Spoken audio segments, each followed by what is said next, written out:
అసలు ఎక్స్పెక్ట్ చేయలేదు. మీకు తెలుసో తెలీదో నేను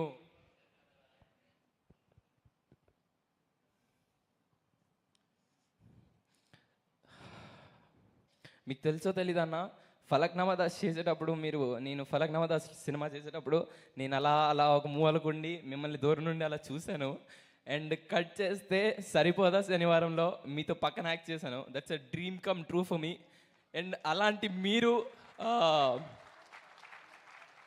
వాల్ పోస్టర్ సినిమాస్లో లాట్ ఆఫ్ యంగ్స్టర్స్ లైక్ మీ ఎంతోమంది అనుకుంటారు మీతో వర్క్ చేయాలని. మీరు నాకు ఇంత గొప్ప అవకాశం ఇచ్చినందుకు thank you so much. I love you Nani అన్న, I love you so much.